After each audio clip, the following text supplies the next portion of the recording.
नमस्कार, कार्यक्रम कल 24 में स्वागत छ। म राजीव खत्री। मध्य प्रदेशको सरकारले विशेष कार्यक्रम गरी मध्य बलिदानी दिवस मनाएको छ। आफ्नो छोरालाई स्वकीय सचिव बनाउने, मेयरको टिकट दिलाउने, श्रीमतीलाई समानुपातिक कोटामा राख्ने परम्परा मधेसवादी पार्टीमा पनि छ। मध्य प्रदेशलाई बलिदानी दिवस होइन, रोजगारी दिवस देऊ। मध्य प्रदेशलाई सार्वजनिक बिदा होइन, किसानको उत्पादनको 2 गुणा मूल्य देऊ। यसरी न्याय दिने हिम्मत छ? खानेपानी तथा सरसफाई मन्त्री महेन्द्र यादवले कर्मचारीको कोटामा यही बेला आफ्नो छोरा सुनिल यादवलाई विदेश भ्रमण पठाएका छन्। राष्ट्रिय सतर्कता केन्द्रको परिपत्र विपरीत कर्मचारीको कोटामा मन्त्रीका छोरा विदेश भ्रमणमा जान्छन्। मन्त्री यादवका छोरा सुनिल भारतको उडिसा प्रदेशमा कर्मचारीको कोटामा रहेर मन्त्रालयका कर्मचारीहरूको भ्रमण दलमा सामेल भएका हुन्। मन्त्री यादवले छोरा सुनिललाई उपसचिव सरहको सेवा सुविधा दिएर स्वकीय सचिव नियुक्त गरेको पाइएको छ। मधेसको दुश्मन कोही हुन् भने यिनै जमिनदार परिवारवादी पार्टी हुन्। अरूको छोराछोरी लडाउने, आफ्नालाई मालदार पदमा नियुक्ति दिने। भ्रमणको नाममा नीतिगत र भ्रष्टाचार व्याप्त छ। प्रधानमन्त्री र मन्त्री विदेश उडेको उडै बजेटमा छुट्याइएको भन्दा 1 अर्ब 11 करोड बढी रकम भ्रमणमा खर्च भएको छ। यिनलाई रुकुम पश्चिम र जाजरकोटमा भूकम्पको चिन्ता छैन, यिनलाई बेरोजगार युवाको चिन्ता छैन। बस घुम्न पाए पुग्यो। दलीय भागभण्डा मिलाउन योजना आयोगको सदस्य संख्या 4बाट 7 पुर्याइयो। दल उनकी दलाल हुन् यिनीहरू, पार्टी उनकी ब्रोकर हुन् यिनीहरू, मान्छे उनकी भेडा हुन् यिनीहरू, नेता उनकी नीतिगत भ्रष्टाचारी हुन् यिनीहरू, कानुन निर्माता उनकी कानुन उल्लङ्घनकर्ता हुन् यिनीहरू। बुझ्न सकिएन। यति बेला वैदेशिक रोजगार बोर्ड र मलेसियामा रहेको एक निजी कम्पनी बीच भएको सम्झौताको चौतर्फी आलोचना भइरहेको छ। श्रमिकको हक हितका लागि काम गर्ने बोर्डले नै गैर कानुनी सम्झौता गरेको छ। एकातिर एकाधिकार कायम गर्ने गिरोहले कामदारको कल्याणकारी लाभको ललिपप देखाएर निजी कम्पनीबाट मलेसिया रोजगारीलाई आफ्नो मातहतमा ल्याई एकाधिकार कायम गराउने नियोजित योजनाको मरुभूमिमा बोर्डका कार्यकारी निर्देशक डन्डुराज घिम्रे फसेको देखिन्छन्। निजीको हातमा बिके अनि निजीको गोठाला बने यिनीहरू, हली बने यिनीहरू। मलेसिया रोजगारीमा सिन्डिकेट लाद्दा सरकारले निजी कम्पनीसँग सम्झौता गर्यो। सजिलै बिक्ने, सस्तोमा बिक्ने खसी बजार बन्यो श्रम मन्त्रालय। अरू त अरू स्थानीय तह अन्तर्गतका पालिकाहरू मौसमी कामदार पठाउने भन्दै कोरियासँग सम्झौता गर्दैछन्, जुन उनीहरूको अधिकार क्षेत्रभित्र पर्दैन। स्थानीय उत्पादनको बजारीकरण, स्थानीय युवाको श्रम सदुपयोग, स्थानीय समस्या निवारण गर्न नसक्ने अवस्थामा पुगेपछि असफलता ढाक्ने दुष्प्रयास लबस्तराहरू हुन् यिनीहरू। नेपाल हो जसले जे गर्दा पनि हुन्छ भन्ने भाष्य सिर्जना भएको छ। उता हेर्नुहोस्, मेलम्ची खानेपानी निर्माणको खर्च 1 खर्ब तर पानी आउँछ 1 महिना। जनकपुर रेलको वार्षिक खर्च 1 करोड 29 लाख तर आमदामी 81 लाख। पोखरा अन्तर्राष्ट्रिय विमानस्थलको निर्माण लागत 22 अर्ब तर आमदामी हुन्छ 4 लाख। व्यवस्थापनमा पुरै असफल र असक्षम नक्कली क्रान्ति। अनि यिनै क्रान्तिकारीहरूलाई टिआरसी विधेयक ल्याएर सुरक्षित बन्नु परेको छ। लमजुङका शिक्षक मुक्तिनाथ अधिकारी, काभ्रेका अर्जुन लामा, गोर्खा फुजेलका कृष्ण प्रसाद अधिकारी, दैलेखका पत्रकार डेकेन्द्र थापा, गोर्खाका कथावाचक नारायण पोखरेलहरूको घरमा गएर बनेको हो कि होइन टिआरसी विधेयक? होइन भने यस्ता पीडितलाई पीडा दिने र पीडकलाई उन्मुक्ति दिने टिआरसी विधेयक च्यातिदिए हुन्छ। उता हेर्नुहोस्, नक्कली भुटानी शरणार्थी बनाएर मानव बेचबिखन गर्ने यिनीहरू, टेरामक्स घोटाला गर्ने यिनीहरू, सुन तस्करी गर्ने यिनीहरू, एनसेल कर छली गर्ने यिनीहरू, सामाजिक सद्भाव बिगार्ने यिनीहरू, अनि मुक्का र खोया खाने रवि लामिछाने र दुर्गा प्रसाईहरू। कहिले रवि लामिछानेमाथि हमला, कहिले दुर्गा प्रसाईमाथि हमला। व्यवस्था कमजोर हुँदै गइरहेको साक्षात् प्रमाण हो यो। कठपुतली प्रयोग गरेर तर्साउने यो पुरानो रोग हो। बहुतै डरपोक रहेछन् यिनीहरू। यो मण्डले प्रवृत्ति हो। मोज गर अन्तिम भोजमा। यहाँ फेरि राष्ट्रिय पार्टीसम्म बन्न नसकेको नेकपा समाजवादीलाई 4वटा मन्त्रालय चाहिएको छ। तेस्रो पार्टी प्रधानमन्त्रीको कुर्सीमा विराजमान छन्। जनमतको कदर हुन सक्दैन भनेर खर्ब रुपियाँ लगाएर चुनावको नौटङ्की किन गरिन्छ? नेपालमा सांसद बन्न चुनाव जित्नु पर्दैन, राष्ट्रिय सभा पद पाइन्छ। नेपालमा नेता हो भने सुन तस्करी गरेको कानुन लाग्दैन। नेपालमा नग्न डान्स बार सञ्चालन गरेको छ भने सिधै मन्त्री बन्न पाइन्छ। नेपालमा बाइक हाँक्न लिखित र ट्रायल परीक्षा दिनु पर्दैन, पैसा हालेपछि लाइसेन्स पाइन्छ। बहुचर्चित नक्कली सवारी साधन लाइसेन्सपछि नक्कली मदिरा काण्ड बजारमा आएको छ। प्रहरीको अनुसन्धानबाट नक्कली मदिराको प्रमुख बजार पार्टी प्यालेस, क्लब र डान्स बारहरू रहेको दाबी प्रहरीको छ। नक्कली लोकतन्त्र मोज गर अन्तिम भोजमा। कतिसम्म हेर्नुहोस् न, शिलालेख मेट्ने, आफ्नो नाम थोपर्ने परम्परा धेरै टिकेन। पृथ्वीनारायण शाहको शालिग फोड्नेहरू अहिले मर्नु न बाँच्नु अवस्थामा भएका छन्। पाप कराएर कैलाली स्थित गोदावरीका मेयरले पुरानो शिलालेख फुटाएर भवनको दोस्रो पटक उद्घाटन गरे। नौटङ्कीमा विश्व रेकर्ड राख्ने भए यी उद्घाटनबाजहरूले।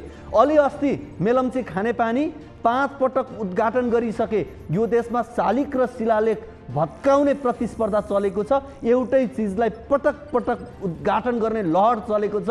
परिवारवादलाई लाजै नमानी लोकतन्त्र भन्ने फेसन चलेको छ। बाँदरले न आफ्नो घर बनाउँछ न अरूलाई घर बनाउन दिन्छ। बरु उद्घाटनलाई लाज लागिसक्यो, तर यो 2 खुट्टे पशुहरूलाई लाज लागेन। सरकारलाई बकबक गरेर बस्ने फुर्सद छैन भन्छन् गृहमन्त्री नारायण काजी श्रेष्ठ। सही हो, सरकारलाई एनसेल कर छली ढाकछोप गर्नुपर्नेछ। सरकारलाई सुन तस्करी प्रकरण सामसुम पार्नुपर्नेछ। सरकारलाई नक्कली भुटानी शरणार्थी काण्ड लिपपोत गर्नुपर्नेछ। सरकारलाई टेरामक्स घोटाला छोपछाप गर्नुपर्नेछ, नत्र गणतन्त्रमाथि खतरा भइहाल्छ नि। सामाजिक अवस्था दिनानुदिन जर्जर बन्दै गएको छ। पश्चिम सुर्खेतमा बहिनीको बलात्कार भएको घटना बाहिर ल्याउँदा दाजुको हत्या भएको छ। बहिनीमाथि बलात्कार भएपछि दाजुले जिल्ला प्रहरी कार्यालय सुर्खेतमा असोजमा जाहेरी दिएका थिए। बलात्कार गर्ने पापी आफ्नै बाबु र हत्या गर्ने पनि आफ्नै बाबु भन्दा कसको मन पोल्दैन। निर्मला पन्तको अपराधीलाई संरक्षण गर्दा दुष्टहरूको मनोबल अन्य यहाँसम्म आइपुगेको हो। काभ्रेको बनेपा नगरपालिका वडा नम्बर 9 का वडाध्यक्ष निरपेश बादेलाई अख्तियारले 15 लाख घुससहित पक्राउ गरेको छ। वडाध्यक्षको घुसको रेट अब 15 लाख पुग्यो। मन्त्रीको घुसको रेट 3 अर्ब जुन टेरामक्सले निर्धारण गरिदिइसकेको छ। नेपालमा भ्रष्टाचार होइन, भ्रष्टाचारमा नेपाल छ। त्यसैले 7 सालपछिका सबै राजकीय र प्रशासकीय पदमा बसेका व्यक्तिहरूको सम्पत्ति राष्ट्रियकरण गरौँ, देश विकासमा लगाउँ, युवालाई रुस युक्रेन युद्धमा मारिनबाट जोगाउँ। यही बेला पर्यटन मन्त्री सुदन किरातीले 1 वर्षमा 101 काम गरेछन्। 1-2 काम त हामीले पनि देखेका हौँ। सामाजिक सद्भाव बिगार्ने र धार्मिक अतिक्रमण फैलाउने। अरू चाहिँ के हुन् उनै जानुन्। यहाँ माइती घरमा निषेधाज्ञा लगाइएको छ। यहाँ टिकटकमा निषेधाज्ञा लगाइएको छ। यहाँ सुन तस्करी प्रकरणमा बोले गणतन्त्र विरुद्ध हुन्छ। यहाँ एनसेल कर छली विरुद्ध बोले व्यवस्था विरुद्ध हुन्छ। यहाँ नक्कली भुटानी शरणार्थी प्रकरण विरुद्ध बोले संघीयता विरुद्ध हुन्छ। तर पनि मन्त्रीहरूका सफलताका चाङ हेरी नसक्नु सुनि नसक्नु छ। महान संविधान दिवसको फेरि अर्को उपलब्धि यही बेला देखिएको छ। संविधान दिवसमा कैद मिना पाएका रघुनाथ बस्नेत चोरीको आरोपमा भक्तपुरबाट पक्राउ परेको छन्। यो संविधानलाई चोर, डाका, भ्रष्टाचारी, बलात्कारी, नरसमारी, मानव तस्कर, सुन तस्कर कस्तो मन परेको। संविधान दिवसमा असल चालचलन भएको भन्दै कारागारबाट छुटेका व्यक्ति फेरि चोरी आरोपमा पक्राउ पर्छन् भने शासकको चालचलन चाहिँ कस्तो हो भन्ने यहाँ पर्छ। यो अपराधको भागीदार कैद माफी सिफारिस गर्ने, कैद माफीलाई स्वीकृति दिने, कैद माफीमा लालमोहर लगाउने सबै हुन्। अर्थात् राज्यको थाप्लोमा जान्छ यो घटना। दर्शकवृन्द, यी र यस्तै विकृतिका अन्य विषय आजको कल 24 मा हामीले समावेश गरेका छौँ। यसको अलावा तपाईँहरूको गुनासोलाई हामी कार्यक्रममा प्रत्यक्ष समेट्नेछौँ।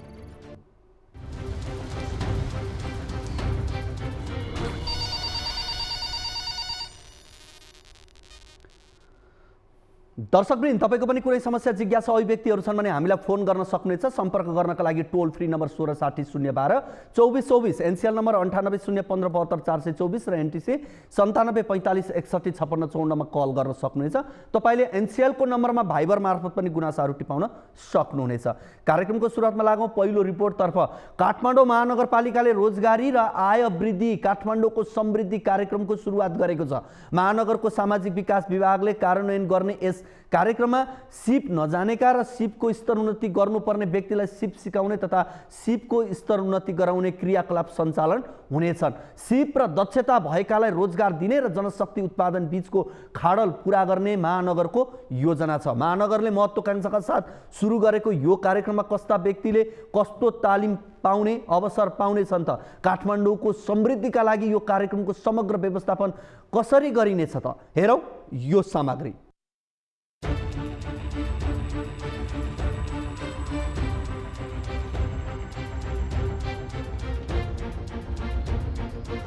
काठमाडौँ महानगरपालिकाका प्रमुख बालेन्द्र शाह बालेनले आफ्नो दोस्रो नीति तथा कार्यक्रममा 1 वर्षमा 5,000लाई रोजगारी दिने घोषणा गरेका थिए।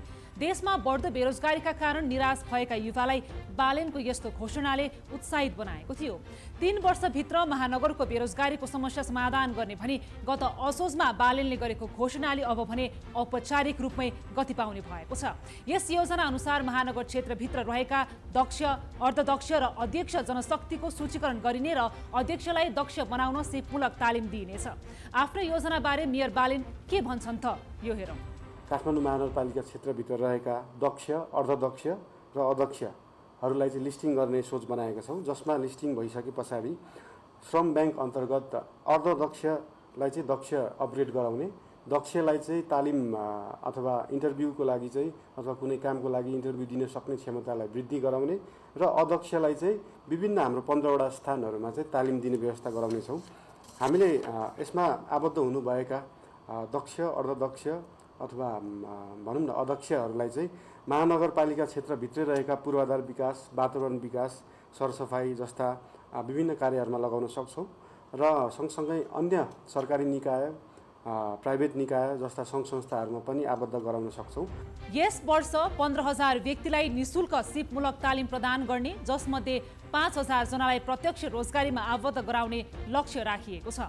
महानगरपालिकामा बसोबास गरिरहेका स्थायी, अस्थायी बसोबासी तथा करदाता समेत व्यक्ति फोहोर व्यवस्थापन हुँदै आएको ल्यान्डफिल साइट प्रभावित क्षेत्रका बासिन्दा प्राथमिक लक्षित वर्ग हुन्। बेरोजगार युवा, रोजगारी गुमाएर बसेकाहरू, विदेशबाट सिप सिकेर तथा काम गरेर फर्केका व्यक्ति सबैलाई तालिमको अवसर प्रदान गरिनेछ। जनशक्तिको माग र आपूर्तिको चक्रलाई अध्ययन गरेर आवश्यकताका आधारमा तालिमका विधा छानिएको महानगरले जनाएको छ। जनशक्तिको माग हुने क्षेत्रबाट सिपयुक्त जनशक्ति नभएको गुनासो आउने गरेको र अर्कोतिर शैक्षिक योग्यता प्राप्त गरेका विद्यार्थीहरू आफ्नो योग्यता अनुसारको रोजगारी नपाएको गुनासो बढेका कारण पनि माग र आपूर्तिका बीचमा भएका कमीलाई तालिमबाट घटाउने महानगरको लक्ष्य हो। पूर्वाधार विकासका कार्यक्रमसँगै सामाजिक विकासका कार्यक्रममा महानगरपालिकाले काम गरिरहेकाले यसबाट अपेक्षा अनुसार नतिजा आउनेमा महानगर ठुक्क छ। यो कार्यक्रमका लागि 10 करोड रुपियाँ बजेट छुट्याइएको छ। तालिमको उद्देश्य रोजगारी, आय वृद्धि र क्षमता विकास गर्ने नै रहेको छ। बीचमा रहेको जुन ग्याप छ, खाडल छ, त्यसलाई पूर्णको लागि स्थानीय सरकारले केही न केही पहलक्रमी भूमिका गर्नै पर्छ भनेर हामीले डिमान्ड साइड र सप्लाई साइड बिचको भने ब्रिजको काम गर्दैछौँ, जसमा विभिन्न डिमान्ड साइडसँग पनि हामी सहकार्य गर्दैछौँ, सप्लाई साइडसँग पनि सहकार्य गर्दैछौँ, जसले गर्दा धेरैभन्दा धेरैले पढे अनुसारको काम पाउन् र सँगसँगै पढाइ पनि बजारमा आवश्यकता भएको अनुसारको जनशक्ति पनि प्रोडक्सन होस् भन्ने पनि उद्देश्य रहेको छ। र हामी एकदमै आशावादी छौँ नेपाल साइबर सिक्योरिटी स्कलरसिप प्रोग्रामले भने यो खाडललाई केही हदसम्म पूर्णको लागि योगदान पुर्याउनेछ भन्ने आशा लिएका छौँ।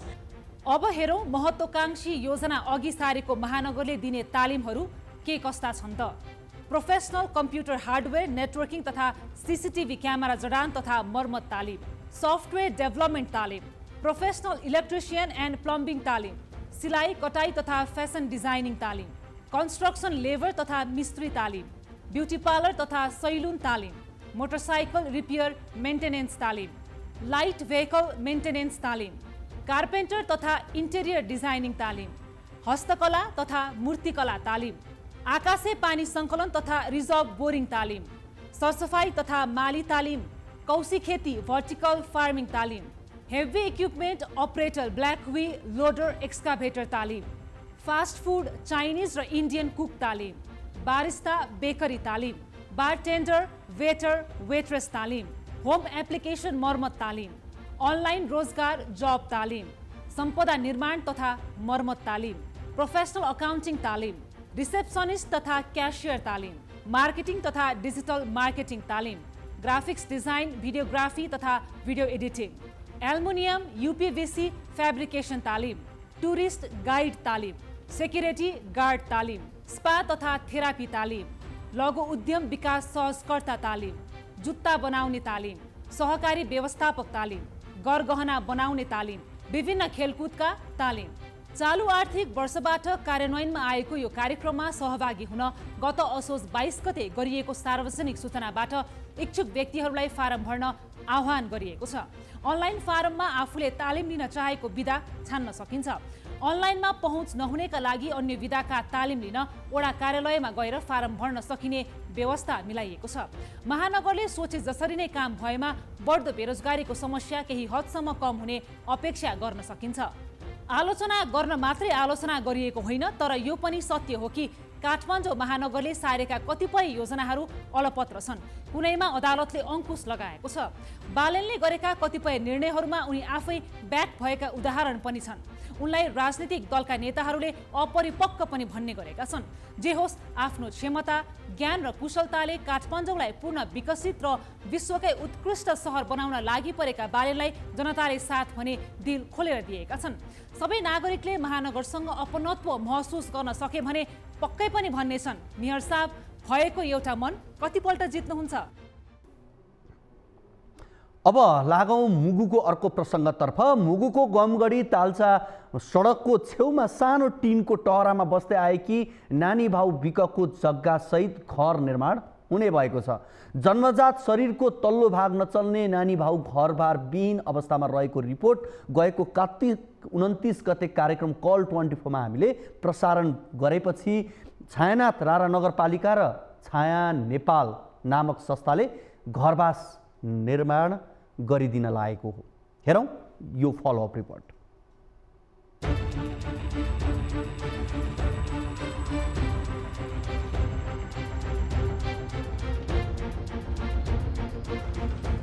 यी हुन् मुगुको छायानाथ रारा नगरपालिका 5 डुमगाउँकी 40 वर्षीय नानी भाउ विक। जन्मजात शरीरको तल्लो भाग सामान्य नरहेकी उनलाई गाउँमा बस्दा सबैले फोहोरी अपाङ्ग भनेर हेपेपछि उनका बुवाले 10 वर्ष पहिला गमगढी तालचा सडकको छेउमा टिनको टहरामा राखिदिएका थिए। सानै उमेरमा आमा गुमाएकी उनको आफन्त नभएका होइनन्, तर सबैले बोझको रूपमा हेरेपछि टहरामा बास बस्न थालेकी हुन्। शारीरिक अपाङ्गता भएकाले केही काम गर्न नसक्ने, त्यसमा पनि सडकको छेउमा बास हुँदा सवारी साधनको धुवा धुलोले नानी भाउ विकको स्वास्थ्यमा समस्या आएको थियो। यसबारे न्युज 24 टेलिभिजनले कार्तिक 29 गते समाचार प्रसारण गरेको थियो। समाचार प्रसारणपछि छायानाथ रारा नगरपालिका र छाया नेपाल नामक संस्थाले नानी भाउको व्यवस्थापनका लागि प्रयास थाल्यो। अहिले नगरपालिका र गैर सरकारी संस्था छाया नेपालले उनलाई आवास निर्माण गरिदिने भएका छन्। वर्षौंदेखि टहरामा बस्दै आएकी नानी भाउ घरमा बस्न पाउने कुराले खुसी भएकी छन्।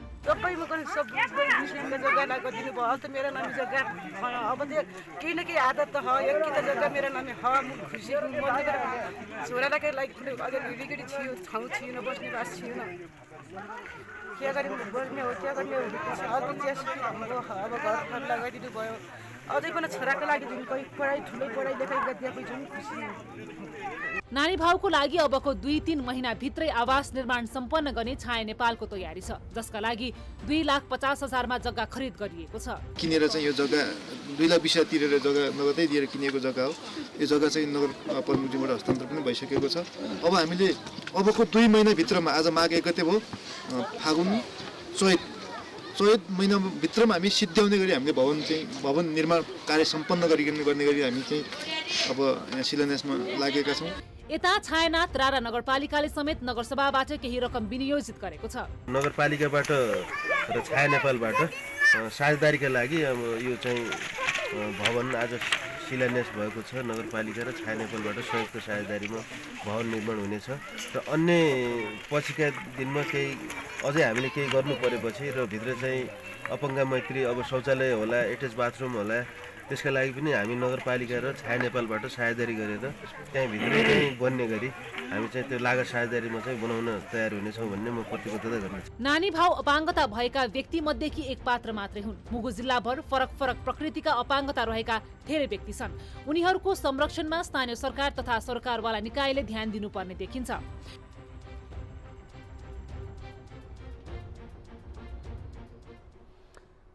दर्शकवृन्द, हामीलाई पनि एकदमै खुसी लागेको छ। कार्तिक 29 गतेको कार्यक्रम कल 24 मा हामीले यो विषय उठान गरेका थियौँ र त्यस बेलामा हामीले छायानाथ रारा नगरपालिकाका नगर प्रमुख विष्णु कुमार भामसँग कुराकानी गरेका थियौँ र उहाँले छिटै नै उहाँका लागि घर बनाइदिने भनेर प्रतिबद्धता पनि जाहेर गर्नुभएको थियो। सोही अनुरूप यति बेला छाया नेपाल कर्णाली प्रदेशले मिनबहादुर रावल जो यति बेला हाम्रो फोन सम्पर्कमा हुनुहुन्छ र म उहाँसँग त कुराकानी गर्छु नै। छाया नेपाल कर्णालीले यो जो नानी भाउ बिक छिन् उनको घर बनाइदिने भएको छ। यति बेला हामीसँग कुराकानीका लागि मिनबहादुर रावल हुनुहुन्छ, उहाँसँग हामी कुराकानी गर्छौँ। सर, यहाँलाई कार्यक्रम कल 24 मा स्वागत छ। हजुर, धन्यवाद। नमस्कार। हजुर, अब यो नानी भाउ बिकको सन्दर्भको रिपोर्ट हामीले केही समय अगाडि प्रसारण गरेका पनि थियौँ र यहाँहरूले अहिले उहाँको घर निर्माण गरिदिने पनि हुनुभएको छ। पहिलो कुरो त हामी पनि आभार छौँ यहाँहरूसँग, एकदमै राम्रो काम यहाँले गर्नु पनि भएको छ। अब यो घर निर्माणको काम कसरी हुन्छ, कहिलेसम्म निर्माण सम्पन्न भइसक्छ र उहाँको जीविकोपार्जनका लागि अन्य व्यवस्थाहरू के हुन्छ, के सोच बनाउनु भएको छ यहाँहरूले? धन्यवाद सर। विशेष रूपले छाया नेपालले यो चाहिँ शिक्षा, स्वास्थ्य, खानेपानी, सरसफाइ, जीविकोपार्जन लगायत मानवीय क्षेत्रमा कार्य गर्दै आइरहेको चाहिँ मैले पुनः पनि जानकारी गराउन चाहेँ। त्यसै सन्दर्भमा जुन यो कार्तिक 30 गते जुन न्युज 24 को जुन रिपोर्ट बजेको थियो नानी भाउ बिकको जुन आवासमा समस्या भएको, त्यसै सन्दर्भमा हाम्रो चाहिँ नगर प्रमुखज्यूले पनि प्रतिबद्धता गरे अनुसार अब चाहिँ यो नानी भाउ बिकको घर आवास निर्माण गर्ने भन्ने कुरा गर्नुभयो। त्यसपछि हामी नगरपालिका र हाम्रो चाहिँ सहमति छलफल भए अनुसार नगरपालिकाले केही सहायता गर्ने र छाया नेपालले चाहिँ गर्ने भन्ने अनुसार हामी चाहिँ अस्ति सोमबार एउटा घरको शिलान्यास भइसक्यो। त्यसमा चाहिँ विशेष चाहिँ उहाँको चाहिँ एउटा चाहिँ सुत्ने, एउटा चाहिँ किचन, एउटा चाहिँ तपाईँको पसल गर्नको लागि र शौचालय पनि त्यहीँ भित्र रहेको एउटा हामी आवासको थालनी गरेका थियौँ। यसको चाहिँ निर्माण सम्पन्न हामी चाहिँ चैत हामीले चाहिँ माघ 1 गतेबाट सुरु गरेको, चैतको अन्तिमसम्ममा सम्पन्न गर्ने भन्ने चाहिँ यसको हामीले चाहिँ कुल 15,30,908 रुपियाँमा यसको निर्माण सम्पन्न गर्ने भन्ने छ। भनेको पसलसहित राख्ने भनेपछि चाहिँ उहाँलाई आफै काम गरेर खान सक्ने वातावरणसम्म बनाइदिने अवस्था यहाँको रह्यो एकदम, किनकि उहाँको चाहिँ अब शारीरिक अवस्था एकदम चाहिँ अब हिँडडुल गर्न सक्ने यताउता समस्या छ। उहाँले चाहिँ अब बाहिरभित्र जान सक्ने, काम गर्न सक्नुहुन्न। त्यसो भएर कारण उहाँले चाहिँ आफ्नै चाहिँ नजिकै भएको सानोतिनो एउटा खुद्रा पसल गर्नको लागि पनि हामी चाहिँ सहयोग मिल्ने हिसाबले, त्यही भएर हामी रोडमै एकदम चाहिँ गाडी जाने ठाउँनिर बाटैमा उहाँले जग्गाको समेत व्यवस्थापन गरेका छौँ, ताकि त्यसले गर्दा चाहिँ उहाँको चाहिँ सानोतिनो एउटा व्यापार चलोस् भन्ने हिसाबले चाहिँ हामीले एउटा जीविका पनि होस् भन्ने हिसाबले सोचेका छौँ।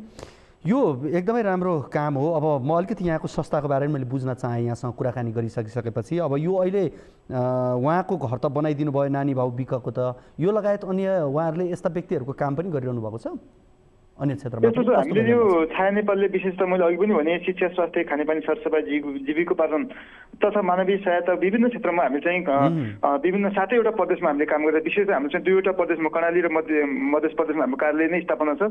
हामी केन्द्रीय कार्यालय काठमाडौँमा छ। यसरी हामी विशेष गरी चाहिँ छाया अस्ट्रिया, स्विजरल्यान्ड र ल्याक्सेसनबाट हामीले फन्डेज गर्छौँ, नेपालमा हामी यसको इम्प्लिमेन्ट गर्छौँ। त्यसो भएर यसमा चाहिँ हामीले चाहिँ यस्ता मानवीय सहायता विभिन्न कामहरू गर्दै गयौँ। अहिले पनि हामीले भर्खरै चाहिँ जाजरकोटको भूकम्प लगायत यी विभिन्न क्षेत्रमा मानवीय सहायताका क्षेत्रमा काम, तर अहिलेसम्म हामीले व्यक्तिगत घर बनाएको पहिलोचोटि हो। हामीले विशेष गरी विद्यालय भवन बनाउने, स्वास्थ्य चौकी बनाउने, विभिन्न खानेपानी आयोजना बनाउन लगायत कामहरू गरेका छौँ। तर पहिलोचोटि व्यक्तिको आवास बनाउने काम हामीले पहिलोचोटि यो हाम्रो टुटी दिदीको चाहिँ बाट सुरुवात गरेका छौँ। ल, एकदमै राम्रो लाग्यो। छायानाथ रारा नगरपालिकामा छाया नेपालले जुन काम गरेको छ यो प्रति हामी पनि आभार प्रकट गर्छौँ र यहाँहरूले जुन प्रयास गर्नुभएको छ यो प्रयासमा यहाँहरू सधैँभरि सफल हुनुहोस्। कुराकानीका लागि यहाँलाई धेरै धेरै धन्यवाद। धन्यवाद। हजुर, हामीसँग हुनुहुन्थ्यो मिनबहादुर रावल, छाया नेपाल कर्णाली प्रदेशका कार्यकारी निर्देशक हुनुहुन्थ्यो। उहाँसँग हामीले कुराकानी गऱ्यौँ र हामीले गएको कार्तिक 29 गते एउटा रिपोर्ट प्रसारण गरेका थियौँ जसमा मुगु गमगढी तालचा सडकको छेउमा एकजना महिला जो नानी भाउ बिक अपाङ्गता भएको व्यक्ति थिइन् उनको विषयमा हामीले रिपोर्ट प्रसारण गरेका थियौँ र उनको अवस्था, उनको घराइसी अवस्थाको विषयमा रिपोर्ट प्रसारण गरेसँगै हामीले विष्णु कुमार भाम जो छायानाथ रारा नगरपालिकाका नगर प्रमुख हुनुहुन्छ उहाँसँग कुराकानी गरेका थियौँ र उहाँले प्रतिबद्धता जनाए अनुरूप नै यति बेला काम भएको छ। यो हामीले फलोअप रिपोर्ट यहाँहरू बीच राख्यौँ। अब लागौँ अर्को रिपोर्टतर्फ। धरान उपमहानगरपालिका स्थित बीपी कोइराला स्वास्थ्य विज्ञान प्रतिष्ठान बढ्दो राजनीतिक हस्तक्षेपकै कारण अस्तव्यस्त छ। कर्मचारी र चिकित्सक आन्दोलित हुँदा अस्पतालमा सबै सेवा ठप्प प्राय छन्। हजारौँ बिरामीहरू समयमै उपचार नपाएर तडपिनु परिरहेको छ, किन कतिले त ज्यान समेत गुमाए होलान्। तर यस्तो गम्भीर विषयमा सरकार किन उदासीन? के निर्देशन र प्रतिबद्धताले मात्रै समस्याको समाधान निकाल्न सकिन्छ? प्रस्तुत छ टिभी जर्नलिस्ट शीतल रिजालले तयार पारेको यो विशेष सामग्री पनि।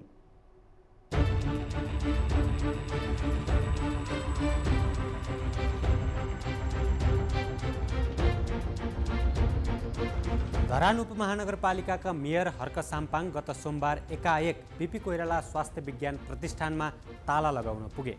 प्रतिष्ठानमा बढ्दै गएको समस्या समाधान र आन्दोलनरत पक्षको माग सम्बोधन गर्न नसकेको भन्दै मेयर साम्पाङले कायम मुकायम उपकुलपति प्राध्यापक डाक्टर प्रहलाद कार्कीको कार्यकक्षमा ताला लगाए।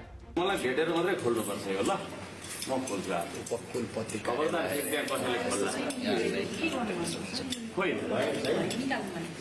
चाबी चाहिँ खोलिदिनु, त्यो ताला खोलिदिनु। अब यो हामीले चाहिँ भिसिला पटाएपछि हामीले वहाँनिर फोन गर्दा पनि फोन नउठाउने, सम्पर्कमा नआउने है, त्यस्तो भएको हुनाले चाहिँ बाध्यता बस्यो आज धरानी जनता। यो चाबी मैले मात्रै खोल्छु है, यहाँ फेरि अरूले खोल्यो भने त्यहाँ फेरि राम्रो हुँदैन। लामो समयदेखि अस्तव्यस्त बनेको बीपी प्रतिष्ठानमा मेयर हर्कले ताला लगाएपछि विवाद झनै उत्कर्षमा पुगेको छ।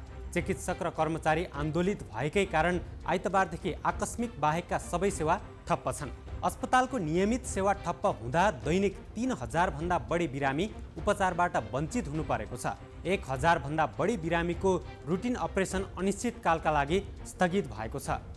कसरी घुस्यो बीपी कोइराला स्वास्थ्य विज्ञान प्रतिष्ठानमा राजनीति? 2049 सालमा बीपी कोइराला स्वास्थ्य विज्ञान प्रतिष्ठान ऐन बन्यो, जसमा प्रधानमन्त्री कुलपति र स्वास्थ्य मन्त्री सहकुलपति रहने व्यवस्था गरियो। त्यहीबाटै प्रतिष्ठानमा राजनीतिक हस्तक्षेपको बीजारोपण भयो भन्दा पनि फरक पर्दैन। त्यसपछि सरकार फेरिएपछि आफ्ना मान्छेलाई प्रतिष्ठानको उपकुलपति बनाउने होडबाजी नै चल्यो। राजनीतिक दबाव र प्रभावमा नियुक्त भएका उपकुलपतिहरू एकपछि अर्को गर्दै विवादमा फस्दै गए। कतिपय उपकुलपति माथि त अनियमितता र भ्रष्टाचारको आरोप नै लाग्यो।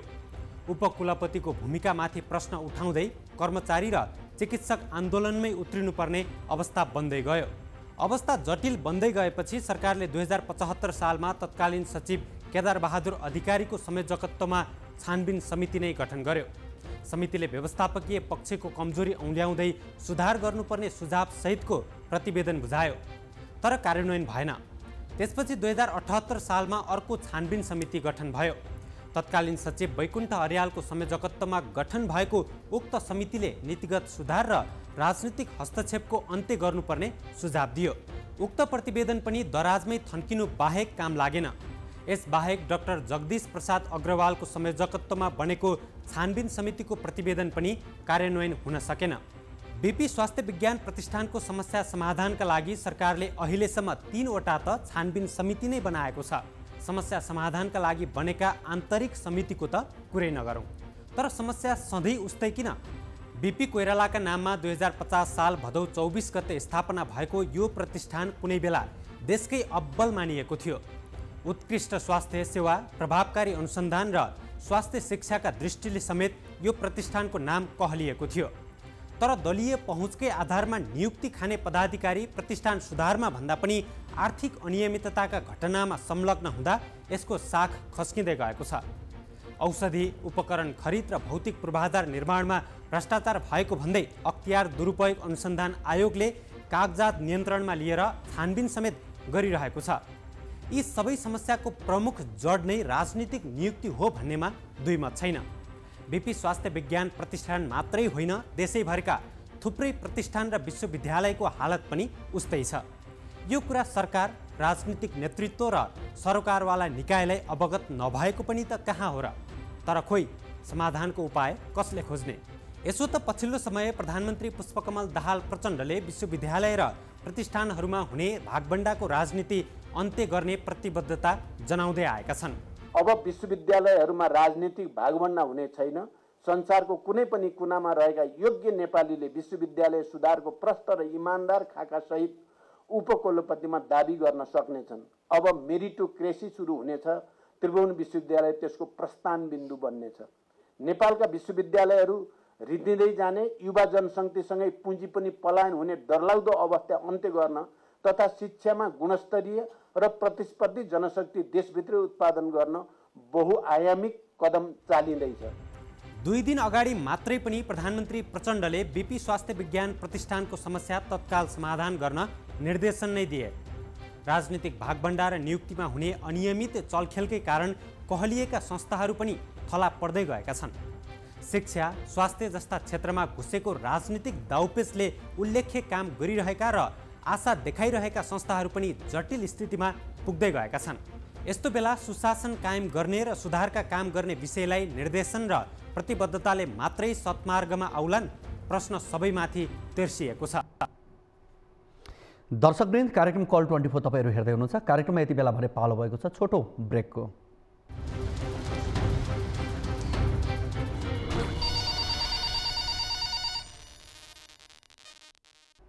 कार्यक्रम कल 24 तपाईहरु हेर्दै हुनुहुन्छ। हामी तपाईको समस्या जिज्ञासा अभिव्यक्तिमाथि केन्द्रित रहेर कुराकानी गरिरहेका छौं। के रिपोर्टहरू ल्याएका छौं त्यो रिपोर्ट यहाँहरु बीच राखिरहेका छौं।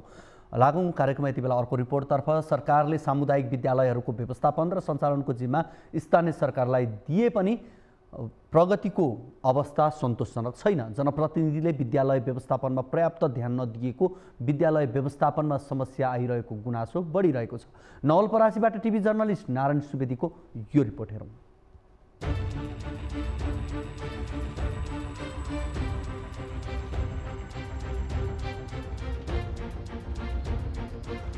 अहिले सामुदायिक विद्यालयको व्यवस्थापन पक्षको अधिकार स्थानीय सरकारहरूलाई छ। यो अधिकारको परिकल्पना विद्यालयलाई जनप्रतिनिधिले थप बलियो र राम्रो बनाउँदै लग्लान् भन्ने हो। तर जनप्रतिनिधिले सामुदायिक विद्यालयहरूको भौतिक तथा शैक्षिक गुणस्तर सुधारमा प्रभावकारी भूमिका नखेलेको गुनासो बढिरहेको छ। देशभरका प्राय सामुदायिक विद्यालयको भौतिक एवं शैक्षिक गुणस्तर सन्तोषजनक छैन। जनप्रतिनिधिले प्रभावकारी समन्वय नगर्दा विद्यालय लथालिङ्ग भएको भनी आलोचना भइरहेका छन्। यस्तै समस्या भोगिरहेको सामुदायिक विद्यालय मध्येको एक हो पश्चिम नवलपरासीको बर्दघाट नगरपालिका अन्तर्गत वडा नम्बर 14 मा अवस्थित गंगा माध्यमिक विद्यालय। 750 जना विद्यार्थी रहेको यस विद्यालयमा 24 वटा कक्षा कोठाका झ्यालहरूमा कतै त्रिपाल टाँसिएको छ त कतै झ्याल हुवाङ्गै छन्। विद्यालयको आर्थिक अवस्था कमजोर हुँदा विद्यालय आफैले झ्याल हाल्न सक्ने अवस्था छैन। तर स्थानीय सरकार बर्दघाटका नगर प्रमुख शम्भुलाल श्रेष्ठ भने नगरका विद्यालयलाई डिजिटल प्रविधिबाट सञ्चालन गर्ने तयारी गरिरहेको बताइरहेका छन्। प्रविधि मैत्री गुणस्तरीय शिक्षालाई अगाडि बढाउनको लागि आगामी शैक्षिक सत्रबाट हामी सकभर त सबै शिक्षकलाई अब चक डस्टरबाट होइन, अब नयाँ ढङ्गले नयाँ युगमा प्रविधि मैत्री बनाएर अब सबै शिक्षकहरूको हातमा ल्यापटप पुर्याउने कोसिसका साथ नगरपालिकाले त्यो खालको व्यवस्थापनलाई सोचेको छ। विद्यालयमा न्यूनतम भौतिक पूर्वाधार समेत नरहेको यो दुरावस्थाका बीच नगर प्रमुखका डिजिटल प्रविधिबाट पठन पाठन गर्ने भाषणप्रति चकित बनेको स्थानीयहरू बताउँछन्। आज नगरले हामी डिजिटल आइटी लिएर आउँदैछौँ स्कुलमा भनेर भन्दै गर्दाखेरि तपाईँहरूको ध्यान कहाँ छ? तपाईँहरूको विद्यार्थी आज तिरपाल टाँगेर पढ्ने अवस्थामा तपाईँले कुन आइटी लिएर आएर तपाईँले कुन अवस्थामा पढाउनुहुन्छ? तपाईँको के आइटी त्यो विद्यार्थीले पढेर ती विद्यार्थीको भविष्य उज्जवल होला त? विद्यालयमा पूर्वाधार र अध्ययन अध्यापनको उपयुक्त वातावरण बनाउन नसक्दा विद्यालयमा पढाइ खस्कतो छ। यति बेला विद्यालय बन्द भएको अवस्थामा सरहरूले विद्यार्थीहरूलाई बोलाउनु भएको थियो पढाउन र जाडो बढेको अवस्था, विद्यालयमा झ्यालका खापाहरू नभएको कारणले सरहरूले फ्रीमा पढाइदिन्छौँ भन्दा पनि विद्यार्थीहरू आउने वातावरण बनेन। यसको लागि यो गङ्गा माध्यमिक विद्यालयको झ्यालमा खापा राख्नको लागि स्थानीय सरकारले विशेष पहल गरिदियोस् भन्ने मेरो धारणा छ। स्थानीय सरकारले शिक्षकप्रति हस्तक्षेप नै हो। शिक्षकलाई अब उहाँहरूले मनलाई सरुवा गरिदिने, समयमा टिचर नदिने र विद्यालयको पठन पाठनको बारेमा कुनै चासो नदेखाउने। देशका अधिकांश सामुदायिक विद्यालयको समग्र अवस्था सुधार हुन नसक्दा सरकारलाई थप चुनौती थपिएको छ। अझ विद्यार्थी पलायनको जर्जर अवस्था देशव्यापी बन्दै गएको अवस्थाको सामना गर्न देशका सामुदायिक विद्यालयमा हुने ससाना कमी कमजोरी तत्काल व्यवस्थापन गर्न आवश्यक छ।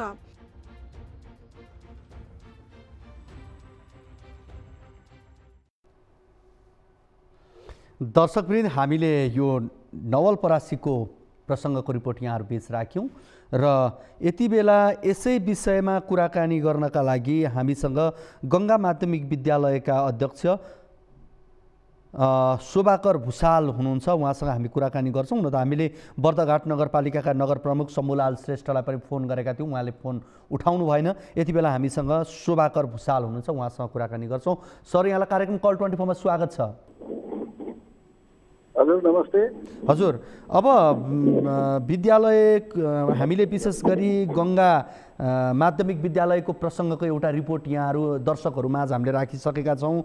तपाईँ सोही विद्यालयको व्यवस्थापन समितिको अध्यक्ष पनि हुनुहुन्छ र हामीले बर्दघाट नगरपालिकाका नगर प्रमुख शम्भुलाल श्रेष्ठले भनेका कुरा पनि कार्यक्रममा प्रसारण गरेका थियौँ। उहाँले भन्नुभएको छ विद्यालयमा हामी डिजिटल प्रविधिबाट सञ्चालन गर्नेछौँ अब नगरका विद्यालय भनेर भन्दै गर्दा गङ्गा विद्यालयका झ्यालका ढोकाहरूले गिज्याइरहेको अवस्था देखिन्छ।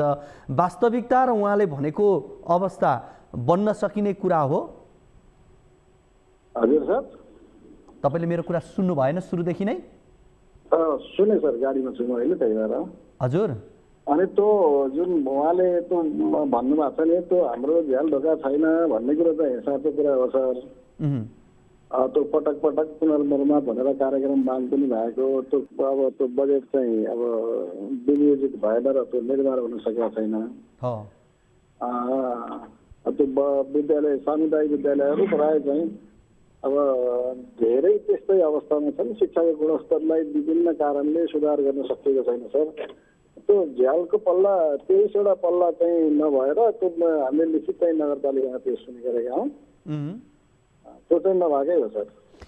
भौतिक पूर्वाधार नै अस्तव्यस्त रहेको अवस्था, बालबालिकाहरू चिसोमा पढ्न सक्ने अवस्था बन्दैन। शिक्षकहरूले आउ न त हामी पढाउँछौँ तिमीहरूलाई यो जाडोकै बिदामा भए पनि भनेर भन्दा पनि बालबालिकाहरू पढ्न सक्ने अवस्था बनेन भनेर एकजना शिक्षकले त्यहाँ भन्दै हुनुहुन्थ्यो कि अब यस्तो अवस्थामा यो डिजिटल प्रविधिबाट पढाइ हुन्छ गर्छौँ भनेर भन्दा त्यहाँका जनताले पत्याउने अवस्था छ? पूर्वाधार तयार नभएसम्म त छैन सर। ती कुराहरू कुनै पनि पूर्वाधार जब विद्यालयमा भौतिक पूर्वाधारहरू सम्पन्न हुँदैनन् तबसम्म ती कुराहरू त सम्भव छैन सर। अब त्यो सम्भव भएको खण्डमा त्यो फेरि असम्भव कुरा पनि होइन। असम्भव भन्ने कुरा छैन। नवलपरासीकै हामीले केही समय अगाडि एउटा विद्यालयको रिपोर्ट प्रसारण गरेका थियौँ जहाँ 2200 विद्यार्थी पढ्छन्, 100 भन्दा बढी कर्मचारीहरू रहेका छन्। विद्यालयहरूमा पढ्नका लागि विद्यार्थीहरूको ठुलो मात्रामा त्यहाँ मन हुन्छ, पढाउन सक्ने क्षमता हुँदैन। त्यो अवस्थाका विद्यालय पनि नवलपरासीमै छन्। हामीले केही समय अगाडि एउटा रिपोर्ट पनि प्रसारण गरेका थियौँ। तर यस्ता सामुदायिक विद्यालय पनि छन् जहाँको अवस्था यस्तो छ। अब मलाई एउटा कुरा चाहिँ भनिदिनुहोस् न, के भइदियो भनेदेखि चाहिँ अनि त्यसपछि चाहिँ अनि डिजिटलका कुराहरू प्रभावकारी हुन्थ्यो होला। अहिले न्यूनतम कुरा चाहिँ के हुन् विद्यालयलाई आवश्यकता परेका? विद्यालयको आवश्यकता भनेको त पहिला भौतिक आवश्यकतै हो सर। अस्ति डेस्क बेन्च चाहिँ अपुग भएर अब 10 सिट अस्ति विद्यालयको आन्तरिक स्रोतबाट 10 सिट अस्ति भर्खरै चाहिँ डेस्क बेन्च पनि बनाइयो। अब भौतिक संरचनामा झ्याल ढोकाको कुराहरू त विद्यालयमा अब सामुदायिक विद्यालय त्यस्तै अवस्था हो। अब राज्य कोषबाट मात्रै सञ्चालन हुनुभएको कारणले अब ती कुराहरू निर्माण गर्न सकिएको छैन। अब भौतिक संरचना सम्पन्न नभएसम्म त आइटी सञ्चालन गर्ने कुरा त अब त्यो सम्भव देखेका छैन सर, हुँदैन। शिक्षक कर्मचारीहरूको अवस्था कस्तो छ? शिक्षक कर्मचारीको अवस्था त्यो पनि अलिकति चाहिँ के छ भने सर, हाम्रो 22 जना थाई टिचरहरू हुनुहुन्छ, 6 जना माविमा, 4 जना निवाईमा, अरू चाहिँ 10 जना प्राविका टिचरहरू हुनुहुन्छ। हाम्रो नेपाली र इङ्ग्लिस मिडिया र नेपाली मिडिया 2 सेसनमा पढाइ हुन्छ। हामीसँग अहिले 750 जना विद्यार्थीहरू छन्। त्यो 2टा मिडिया हुने कारणले अब थोरै हामीलाई चाहिँ भौतिक संरचनाको पनि बढी आवश्यक परेको छ। अब टिचर 2टा फ्याकल्टीमा 2टा चाहिँ उसमा पढाउने भएपछि अब टिचरको पनि एउटै सेसनमा अब 40-50 जना 60 जनासम्म पढाउनु पर्ने भएपछि विद्यालयलाई पढाइमा सुधार नभएको भन्ने कुरो पनि हामीले पटक पटक व्यक्त गरेका छौँ सर। हस्, कुराकानीका लागि यहाँलाई धेरै धेरै धन्यवाद। हामीसँग हुनुहुन्थ्यो गङ्गा माध्यमिक विद्यालय नवलपरासीका व्यवस्थापन समिति अध्यक्ष शोभाकर भुसाल, उहाँसँग हामीले कुराकानी गऱ्यौँ। कार्यक्रममा यति बेला लागौँ अर्को रिपोर्टतर्फ। तेह्रथुम र पाँचथर जिल्लालाई जोड्ने लुबुवा घाट स्थित तमोर नदीमा निर्माण थालिएको पक्की पुल 12 वर्षदेखि अधुरै छ। यो पुल निर्माण सम्पन्न हुन अझै कति समय लाग्छ भन्ने केही टुङ्गो नभए पनि तेह्रथुम र पाँचथरका जनप्रतिनिधि, राजनीतिक दल तथा व्यवसायीहरू आन्दोलनमा उत्रेका छन्। हेरौँ यो रिपोर्ट।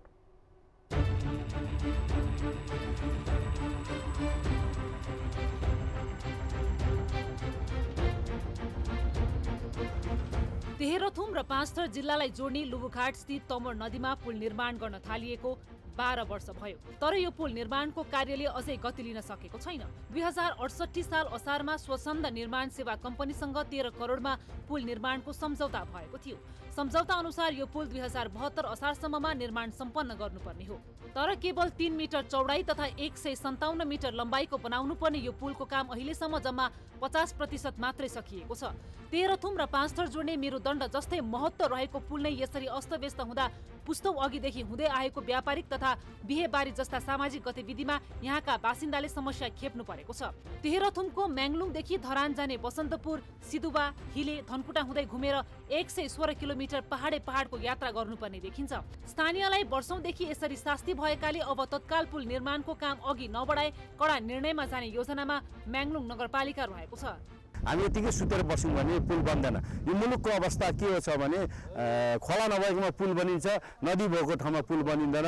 यो राज्यलाई घचघच्याउनु पर्ने अवस्था भएको छ। नागरिकहरूले यो घचघच्याउने काममा चाहिँ तेह्रथुमवासी र पाँचथरका कुमायकवासीहरू हामी जागरुक भएका छौँ। अब यसलाई निरन्तरता प्रेसर रूपमा धनकुटा डिभिजनदेखि लिएर मन्त्रालयसम्म चाहिँ प्रेसरमा रात दिन गर्नेछन्। पाँचथरको कुमायकवासीले हप्तै पछि पिठ्युमा सामग्री बोकेर 7-8 घण्टाको बाटो हिँडेर तेह्रथुमको म्याङ्लुङ स्थित शुक्रबारे हटिया पुग्नुपर्ने बाध्यता छ। दुई जिल्लाको व्यापारिक तथा नाता सम्बन्ध टुटेको र बिराना भएका छन्। तीनै सम्बन्धहरू पुनर्मिलन र व्यापारिक हिसाबले सहजताको लागि छिटोभन्दा छिटो पुल निर्माणका लागि कुमायक गाउँपालिकाले जस्तो सुकै सहयोग गर्ने तथा सङ्घर्षमा उत्रने कुमायक गाउँपालिकाका उपाध्यक्ष महेन्द्र बहादुर खड्का बताउँछन्। यो पुल सम्पन्न गर्नका लागि हामी कुमायक गाउँपालिकाको तर्फबाट कुन चाहिँ भनौँ अवस्थामा सहयोग गर्नुपर्छ अथवा सङ्घर्षका कुन चरणहरू चाहिँ जानुपर्छ त्यसका लागि पनि मैले अघि पनि चाहिँ भने म त्यो प्रतिबद्ध पनि छु र यहाँका आम मान्छेहरूको, आम नागरिकहरूको चाहिँ हिजोको सम्बन्ध पुनर्मिलन हुनुपर्छ, पुनः जोडिनुपर्छ। अब त पुल निर्माणको दबावकै लागि तेह्रथुम र पाँचथरका सबै राजनीतिक दलहरू एकै ठाउँमा उभिने अवस्था आएको छ। तेह्रथुम र पाँचथरको मान्छे यो पुल नबन्दाको कारणले गर्दाखेरि चिनजान र आवत जावत पनि घटेको छ र त्यसैले गर्दाखेरि यो पुल अहिले 13 वर्ष भइसक्यो। यो पुलको हकीकत यो छ। त्यसले गर्दाखेरि यो पुल छिटो बन्दिएदेखि हाम्रो व्यवसाय पनि बढ्ने र व्यवसायका हिसाबमा त्यो पनि राम्रो र आवत जावतका हिसाबदेखि लिएर त्यो अझै राम्रो हुन्थ्यो। हामी पाँचथर र तेह्रथुमका सबै राजनीतिक दलका साथीहरू चाहिँ जिम्मेवारी रूपमा लाग्छौँ र हिजो पनि लागेका छौँ। हामीले मन्त्रीलाई पनि भेटेर कुरा गरेका छौँ। मन्त्रीज्यू पनि यो पुल निर्माण गर्नका निम्ति चाहिँ तयार हुनुहुन्छ। उहाँलाई धेरैतिरबाट प्रेसर आएको छ र हामीले 1 हप्ता पछाडि थाहा हुन्छ यो पुल बन्ने कि नबन्ने भन्ने कुरा हैन। सोइल टेस्टको रिपोर्ट अनुसार कन्ट्र्याक्टरलाई सडक डिभिजन धनकुटाले गोल्ड अब काम अगाडि बढा भन्छ कि भन्दैन। यता पुल निर्माण थाल्दा म्याङ्लुङदेखि पुलसम्म पुग्ने सडक नभएको र सडक खन्न समय लागेको, भूकम्प, कोरोना महामारी लगायत समस्याले पुल निर्माणले गति लिन नसकेको बहाना स्वच्छन्द निर्माण कम्पनीको रहेको छ। तर यहाँका जनप्रतिनिधिदेखि दलका नेताहरू समेत अब यो वा त्यो बहाना सुन्ने पक्षमा छैनन्। हामी कार्यक्रमको अन्त्यमा छौँ। अब यो अन्तिम रिपोर्ट यहाँहरूबिच हामी राख्छौँ। पछिल्लो 2 साता यता रौतहट जिल्ला लगायत तराई मधेसमा शीतलहर सँगसँगै बाक्लो हुस्सुका कारण जनजीवन अस्तव्यस्त बनेको छ। बाक्लो हुस्सु र चिसोका कारण जनजीवन कष्टकर त बनेको छ नै, मौसमको यस्तो प्रतिकूल अवस्थाले सवारी दुर्घटनाको जोखिम पनि उच्च बनाएको छ। रौतहटबाट टिभी जर्नलिस्ट बालविक्रम कार्कीको यो रिपोर्ट हेरौँ।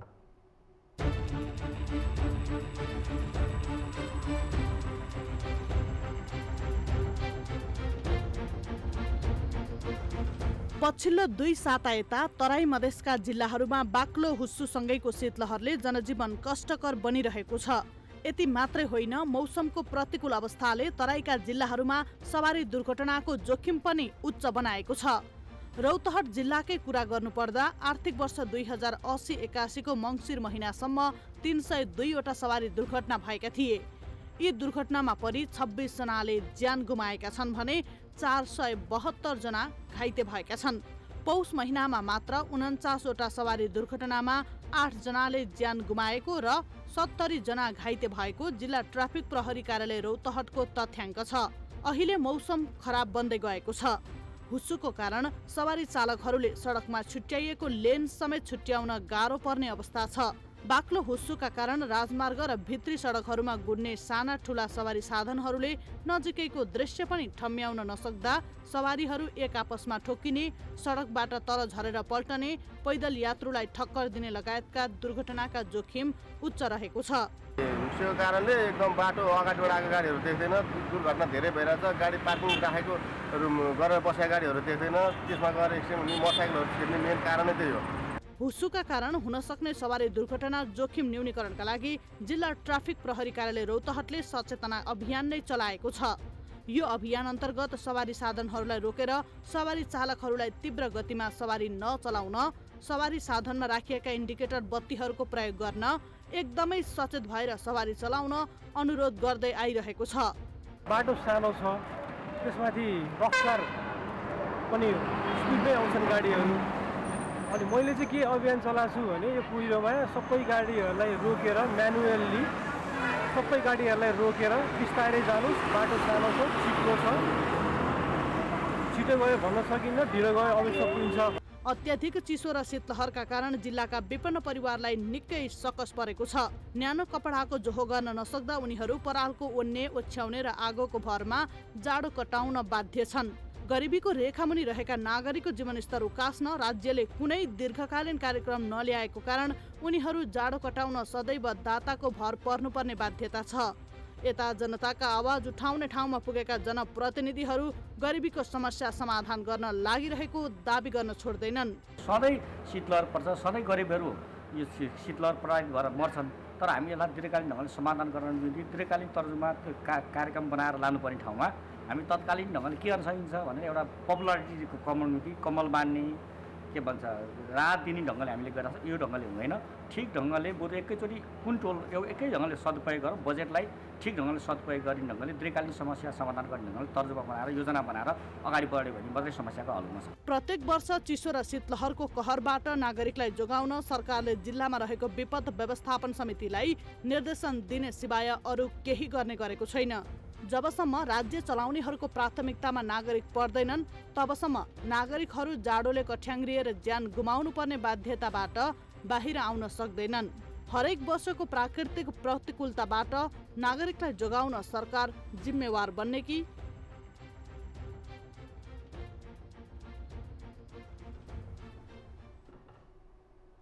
दर्शकवृन्द, तपाईँको पनि कुनै समस्या जिज्ञासा अभिव्यक्तिहरू छन् भने हामीलाई फोन गर्न सक्नुहुनेछ। टोल फ्री नम्बर 1660 012 2424, एनसीएल नम्बर 98 015 72 424 र एनटिसी 9745 61 56 54 मा कल गर्न सक्नुहुनेछ। तपाईँले एनसीएलको नम्बरमा भाइबर मार्फत पनि गुनासाहरू टिपाउन सक्नुहुनेछ। अहिले भने बिदा दिनुहोस्। हवस् त, नमस्ते।